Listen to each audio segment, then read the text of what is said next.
BFM Patrimoine, l'émission 100% placement sur BFM Business. Bonjour Jean-François Filiatre. Bonjour Cédric. Votre sujet cette semaine? Le sujet du jour, Cédric. Aujourd'hui, nous sommes le 18 novembre. Je vais donc vous parler du Beaujolais nouveau. Oh non! Vous le savez, j'aime faire de l'éducation financière en parlant de tout un tas de choses pour faciliter la compréhension.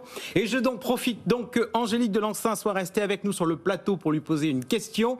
Angélique Delancin, vous êtes directrice générale d'Ideal Wine.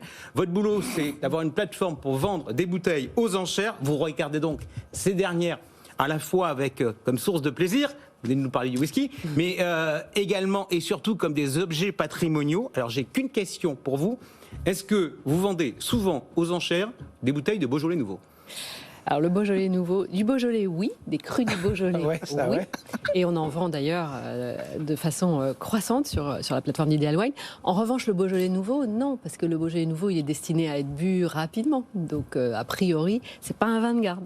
Ok, merci Angélique. Et donc pour rebondir sur ce que vient de me dire Angélique, Cédric, ma question du jour, c'est les objets nouveaux sont-ils patrimonialement intéressants ? Ça veut dire quoi ces objets nouveaux ? Ça veut dire, est-ce que il faut qu'on mette des produits, des nouveautés qu'on nous présente dans notre patrimoine ? Alors tout d'abord, je me suis posé la question de savoir si la réponse relevait de notre palais. D'aucuns vont être sensibles au territoire de Bourgogne, d'autres aux assemblages bordelais. Alors, comme je ne crois guère au principe de l'objectivité, je l'avoue d'emblée, mon palais est plutôt adverse à l'innovation. Et j'ai d'ailleurs un beau jour le souvenir d'avoir échangé avec Jeanne Delmas-Marsalet, qui était l'ancien patron des banques pop, qui venait de faire un rapport sur les SICAV et les FCP pour les rendre plus lisible. Je lui avais dit il faudrait créer un moratoire sur la création de nouveaux produits et il m'avait rayonné. Interdire aux professionnels d'investir, finalement, vous êtes un peu dur.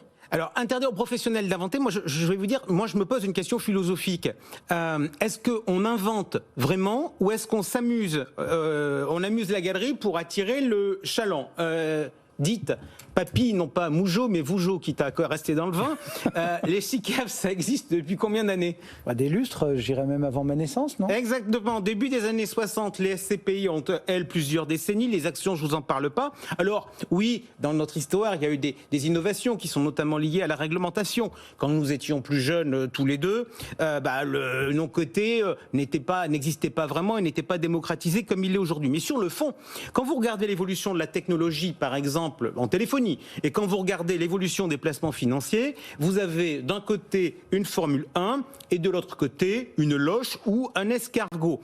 En fait, dans les grandes évolutions de l'univers des placements, à part le passage du contrat du mono au multi-support en assurance vie, dans mes 30 ans de carrière, je l'avoue, j'ai pas vu grand-chose. Donc vous estimez que l'innovation y est plutôt factice et c'est un petit peu pour attirer le chaland ? Très largement, on n'attire pas les mouches avec du vinaigre. Et alors, précision, en disant cette phrase, je ne veux pas me fâcher avec les gens qui font du Beaujolais nouveau, ce n'est absolument pas un clin d'œil. L'épargne est en fait une économie de l'offre. Donc, les établissements financiers veulent capter l'épargne et ils savent comment réagit le client. Monsieur Docker, j'ai un super produit pour vous, tout neuf, bien moderne, un contrat d'assurance vie avec plein d'options, une SICAV ouverte sur de nouveaux marchés, et là, vos yeux pétillent.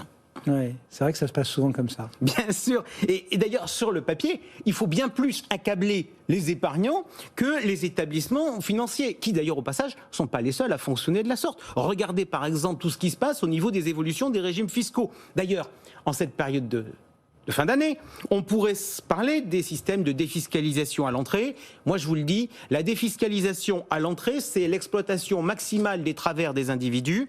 La défiscalisation, c'est à la fiscalité patrimoniale ce que les jeux de grattage sont à la loterie nationale. Vous avez votre gain tout de suite et ça facilite la vente. Bon, donc vous n'êtes pas pour les nouveaux produits ?